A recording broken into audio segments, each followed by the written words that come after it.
Bismillahirrahmanirrahim. Assalamualaikum warahmatullahi wabarakatuh.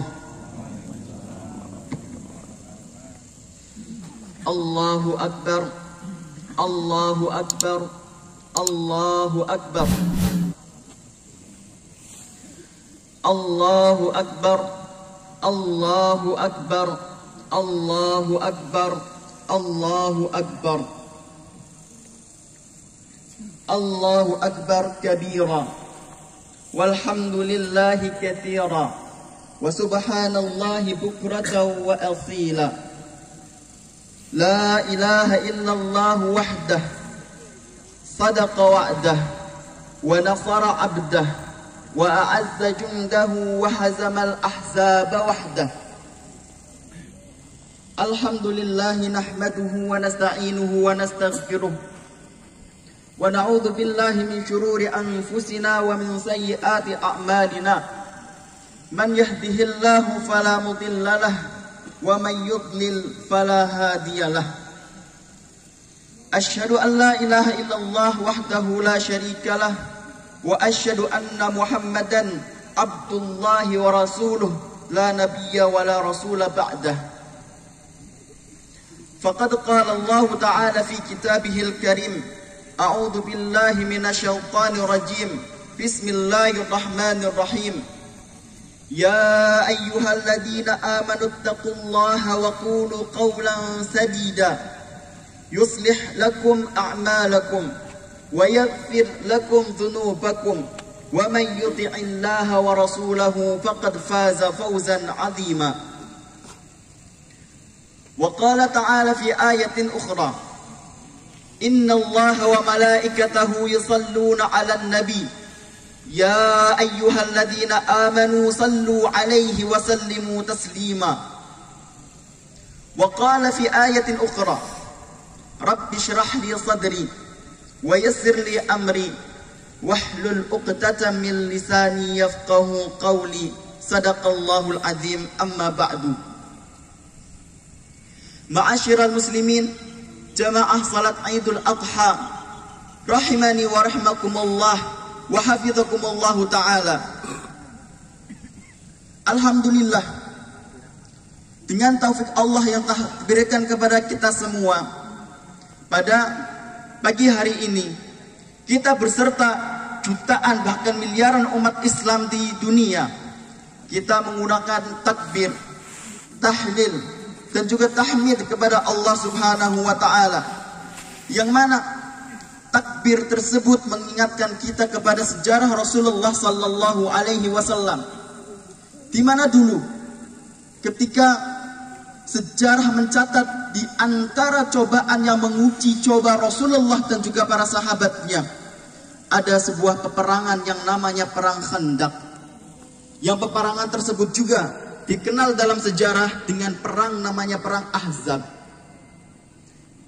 di mana perang tersebut termasuk salah satu perang yang sangat besar dan sangat rumit dihadapi oleh Rasulullah dan juga para sahabat Rasulullah sallallahu alaihi wasallam. Bagaimana kabilah-kabilah Arab yang jumlahnya sangat banyak, semuanya orang berkumpul jadi satu dengan pasukan yang namanya pasukan koalisi ataupun pasukan Ahzab. Setiap mereka mengepung perkampungan kota yang namanya kota Madinahnya Rasulullah sallallahu alaihi wasallam. Tidak ada satu celah pun kecuali celah tersebut terdapat kepungan dari pasukan yang bernama pasukan Ahzab. Dari depan pasukan Ahzab, dari belakang mereka terkepung dengan orang-orang Yahudi yang punya dengki kepada Rasulullah dan dengki kepada agama Islam.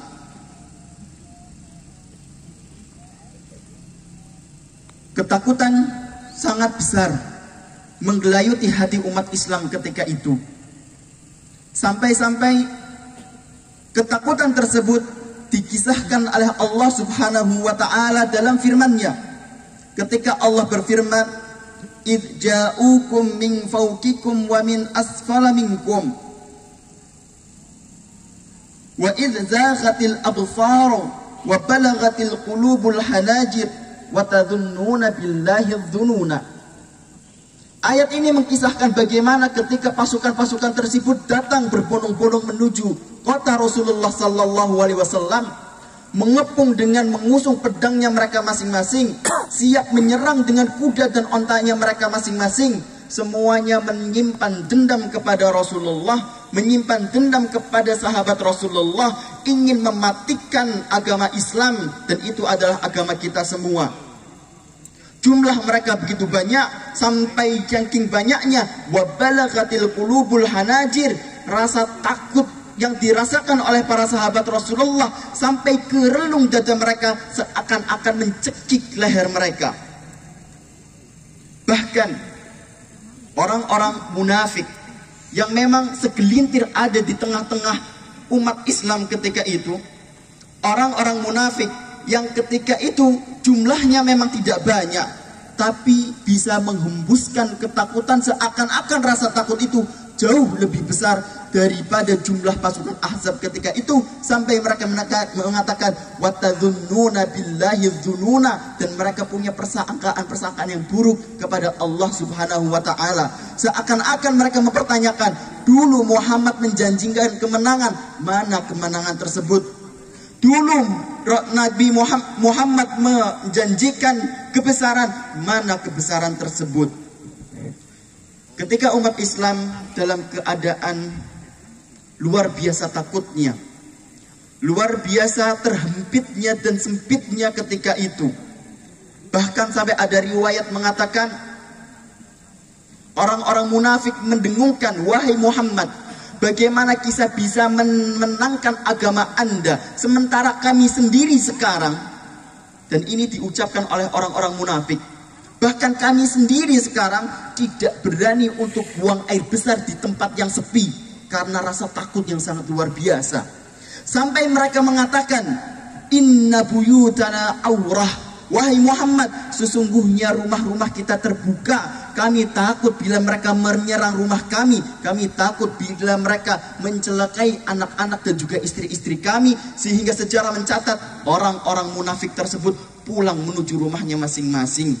Tersisalah para sahabat Rasulullah yang setia kepada Rasulullah, yang tersetia kepada agama Allah Subhanahu wa ta'ala, sampai Allah menurunkan kemenangan. Kemenangan yang tidak sampai mengangkat senjata mereka. Kemenangan yang diberikan percuma-cuma oleh Allah Subhanahu wa ta'ala dengan firman-Nya, wa anzala junudan lam tarauha. Allah menurunkan pasukan yang tidak bisa dilihat oleh musuh-musuh mereka. Rasulullah menyuruh salah satu sahabatnya. Dalam satu riwayat dikatakan sahabat tersebut adalah Hudzaifah bin Yaman. Di satu malam yang gelap, di malam itu Rasulullah ingin tahu keadaan pasukan Ahzab itu lagi apa. Apakah mereka siap menyerang di esok harinya? Apakah mereka memang sudah sedang mengasah pedangnya untuk menghancurkan kita semua? Diutuslah sahabat Rasulullah yang bernama Hudzaifah bin Yaman. Hudzaifah datang, mengendap-endap, melirik dan mengintip apa yang dilakukan oleh pasukan Ahzab. Maka di situ sahabat Hudzaifah bin Yaman menyaksikan bagaimana Allah mengutuskan pasukan yang memang tidak terlihat mata, pasukan yang memekikkan telinga para musuh-musuh Allah dan menghancurkan mereka. Allah kirimkan angin yang begitu besar sehingga kemah-kemah musuh berterbangan. Allah mengirimkan pasukan angin puting beliung sehingga tempat-tempat masak mereka berterbangan. Bahkan api-api unggun mereka semua berterbangan. Setiap musuh Allah, kaum musyrikin Quraisy dan seluruh pasukan Ahzab memiliki rasa takut yang sangat luar biasa, terguncang-gancing dengan angin yang begitu besar, dan mereka pergi tulang langgang menuju rumahnya masing-masing, meninggalkan kota Madinah, meninggalkan Rasulullah, meninggalkan umat Rasulullah. Dan disitulah Allah memberikan kemenangan yang begitu cuma-cuma kepada Rasulullah dan juga para sahabatnya. Para jamaah yang dirahmati oleh Allah, maka ketika Allah memberikan kemenangan kepada umat Islam saat itu, umat Islam pulang menuju rumah mereka masing-masing dengan kemenangan yang dihadiahkan oleh Allah kepada mereka. Di jalan mereka memekikkan la ilaha illallah, sadaqa wa'dah, wa nasara abdah wa a'azza jundahu wa hazamal ahzaba wahdah. La ilaha illallah, dialah Allah yang pantas untuk disembah, tidak hanya zat manapun atau sosok manapun kecuali hanya Allah semata. Shadaqa wa'dah, dialah Allah yang telah menepati janjinya, janji untuk memenangkan agama Islam di dalamnya, janji untuk meninggalkan kalimat tauhidnya, janji untuk meninggalkan umat Islam setinggi-tingginya daripada umat yang lainnya, termasuk janji untuk memenangkan perang Ahzab dan juga perang-perang yang lainnya. Wa nasara abdah, dialah Allah yang telah menolong dan akan selalu menolong para hambanya, menolong dari kejahatan setan, entah dari kalangan jin ataupun dari kalangan manusia.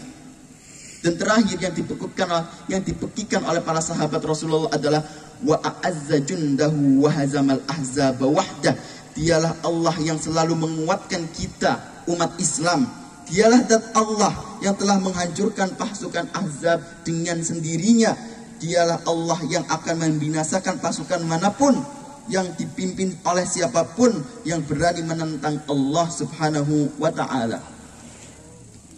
Para jamaah yang dirahmati oleh Allah subhanahu wa ta'ala, mari kita bersama mentadaburi sisi lain dari Idul Adha yang dirayakan oleh kita bersama. Dulu Nabiullah Ibrahim alaihissalam ketika mengasah pisaunya setajam mungkin untuk menyembelih buah hatinya, bukan atas dasar memilih perintah Allah yang enak-enaknya saja, bukan atas dasar mengambil hukum Allah yang mudah saja, bukan pula untuk melaksanakan perintah yang di dalamnya ada keuntungan bagi Nabi Ibrahim ataupun Nabi Ismail, tidak. Namun atas dasar sami'na wa ata'na, yang artinya kami mendengar apapun dan seperti apapun perintah yang Engkau berikan kepada kami ya Allah, sebagaimana kami juga patuh terhadap apapun dan sesulit apapun konsekuensi yang akan kami hadapi nanti. Namun mirisnya kita dan umumnya manusia pada zaman sekarang, na'udzubillah summa na'udzubillah, ketika di antara kita ada titah Allah berupa perintah, maka sebelum ia melaksanakan perintah tersebut, banyak di hati kita lalu terbetik pertanyaan di hadapan Allah adapun di hadapan manusia. Kalau saya melakukan perintah ini, saya akan mendapatkan apa? Belum pun perintah itu dilakukan, ia menanyakan, kalau saya lakukan, apa untungnya bagi saya?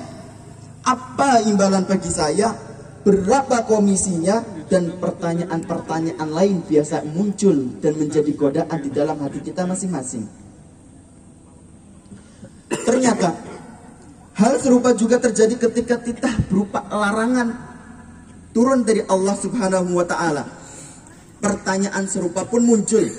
Kalau saya tinggalkan larangan itu, apa sih enaknya bagi saya? Apa sih untungnya bagi saya? Dan apa yang lainnya? Para jamaah yang dirahmati oleh Allah, perlunya kita mengetahui dulu ketika di hadapan Fir'aun laknatullahi alaihi, Nabiullah Musa alaihi salam pernah mendapat perintah, wahai Musa, lemparkan tongkat yang ada di tanganmu. Saat titah itu ada, Nabi Musa belum tahu akan jadi apa tongkat yang dilemparkan tadi, belum tahu. Begitu juga ketika beliau dan kaumnya terhimpit dikejar oleh pasukan Fir'aun, dan lautan luas ada di hadapannya, sementara di belakang ada pasukan yang begitu banyak, siap membunuh mereka semua. Maka ketika Allah memerintahkan kepada Nabiullah Musa alaihissalam untuk melemparkan tongkatnya menuju lautan, beliau belum tahu apa yang akan terjadi dengan tongkat dan juga lautannya nanti. Para jamaah sekalian dirahmati oleh Allah, kita semua sudah tahu agama Islam sudah membumi dari barat dan juga timurnya. Agama Islam sudah luas dengan sangat luas, membentang dari selatan sampai utaranya. Tidak sejengkal tanah manapun di muka bumi ini pasti di situ ada nama Islam, dan itu adalah agama kita semua. Pertanyaannya, apakah dulu para sahabat Rasulullah Sallallahu Alaihi Wasallam sudah menyaksikan kesuksesan agama Islam ini? Sudah melihat agama Islam ini yang terang benderang dan luasnya sangat luar biasa? Maka jawabannya sama sekali belum. Sama sekali belum. Begitu pula dengan Nabi kita, Nabiullah Ibrahim alaihissalam. Ketika beliau bermimpi dan mendapatkan wahyu dari Allah untuk mengorbankan putra satu-satunya ketika itu, beliau ketika mengasah pisaunya dan ketika membawa buah hatinya keluar dari rumah menuju tempat penyembelihan dan penjagalan, beliau juga belum tahu bahwasannya Nabiullah Ismail putranya nanti akan diganti dengan seekor domba. Beliau sama sekali belum tahu. Para jamaah yang dirahmati oleh Allah Subhanahu wa taala, arsyadani Allah taala wa iyyakum. Pesan terakhir kami pada pagi hari ini adalah perintah Allah Subhanahu wa ta'ala. Apapun balasannya yang akan kita dapati nanti di akhirat, ataupun mungkin balasannya akan kita dapati di dunia nanti di tahun-tahun berikutnya, mungkin kita belum tahu apa balasannya, sebesar apa balasannya. Yang kita tahu hanya sekedar janji-janji yang sudah dijanjikan oleh Allah, janji-janji yang sudah dijanjikan oleh Rasulullah Sallallahu Alaihi Wasallam. Harapannya, kalimat sami'na wa ata'na, kami patuh dan juga kami mendengar apa yang Engkau titahkan ya Allah, bukan hanya sekedar lisan saja yang mengatakannya, tapi hati juga mengiyakannya, lalu diaplikasikan dengan tangan kita, kaki kita, dan seluruh anggota badan kita masing-masing. Jangan sampai kita menjadi orang-orang yang terlaknat sebagaimana terlaknatnya orang-orang Yahudi dulu ketika mereka menentang Nabiullah Musa alaihi salam. Ketika Allah berfirman melalui Nabiullah Musa, "Khudhu ma atainakum biquwwati wasma'u." Wahai kaumku, ambillah hukum-hukum yang datangnya dari Allah, lakukan, patuhi dan laksanakan. Namun mereka menjawab, sami'na wa asaina. Kami mendengar wahai Musa, tapi kami enggan melakukannya. Jangan sampai kita menjadi orang-orang kafir yang menolak ajakan Nabiullah Nuh alaihissalam. Ketika Nabiullah Nuh mengajak mereka dengan mengatakan, wa inni kullama da'autuhum litaghfira lahum ja'alu asabi'ahum fi adanihim. Ketika Nabi Nuh alaihissalam mengajak kaumnya untuk beriman kepada Allah, justru apa yang dilakukan mereka? Mereka menjadikan jari jemari mereka di telinga mereka, ditutup serapat-rapatnya, enggan mendengar apa yang diucapkan oleh Nuh alaihissalam, enggan melakukan apa yang dititahkan oleh Nabiullah Nuh alaihissalam. Gambaran mereka seperti orang-orang munafik dalam surat Al-Baqarah. Orang-orang munafik di zaman Rasulullah Sallallahu Alaihi Wasallam ketika mendengarkan firman-firman Allah dilantunkan oleh Nabi Muhammad, ketika perintah-perintah datang dari Allah disampaikan kepada mereka, ja'alu asabi'ahum fi adanihim, mereka meletakkan jari jemari mereka di telinga mereka masing-masing, enggan mendengarkan apa yang datang dari Allah, enggan mendengarkan apa yang dilantunkan oleh Rasulullah, enggan melakukan titah-titah perintah-perintah apa yang diperintahkan oleh Allah Subhanahu wa ta'ala. Padahal para jamaah yang dirahmati oleh Allah, siapapun yang menolak syariat, perintah ataupun larangan Allah, sejatinya dia telah menolak kehadiran Allah di tengah kehidupan kita. Sejatinya dia telah menolak solusi terbaik yang sebenarnya sudah diberikan dan disediakan oleh Allah Subhanahu wa ta'ala. Na'udzubillah summa na'udzubillah. Semoga kita dijauhkan dari sifat tersebut. Jamaah yang dirahmati oleh Allah, wasiat terakhir kami, mari kita menengadahkan tangan kita masing-masing.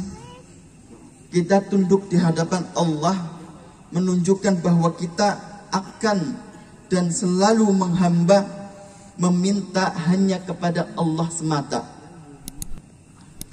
Mari kita menyandarkan seluruh harapan kita hanya kepada Allah As-Samad.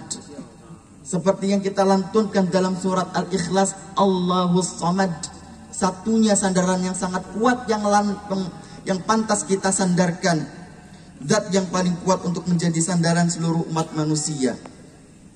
Allahumma salli ala Muhammad wa ala ali Muhammad kama sallaita ala Ibrahim wa ala ali Ibrahim wa baraka ala Muhammad wa ala ali Muhammad kama barakta ala Ibrahim wa ala ali Ibrahim fil alamin innaka Hamidum Majid. Allahumma ighfir lana dhunubana wa liwalidina wa li ikhwanina alladhina sabaquna bil iman wa la taj'al fi qulubina ghillan lil ladzina amanu rabbana innaka ra'ufur rahim. Rabbana la tada' lana dhanban illa ghafartah wa la hamman illa farajtah wa la hajatan min hawaijid dunya illa qadaitaha wa la duyunan illa saddattaha ya Allah ya rabbal alamin. Allahumma ansur ikhwanal madhlumina fi kulli makan. Allahumma ansur ikhwanana al-mujahidina fi kulli makan. Allahumma ansur ikhwanana al-mustad'afina fi kulli makan. Allahumma khtim lana bi husnil khatimah wa la takhtim lana bi su'il khatimah. Allahumma atina fid dunya hasanah wa fil akhirati hasanah wa qina adzaban nar. Wa sallallahu ala Muhammad wa ala ali Muhammad wa sallama tasliman katsira. Assalamualaikum warahmatullahi wabarakatuh.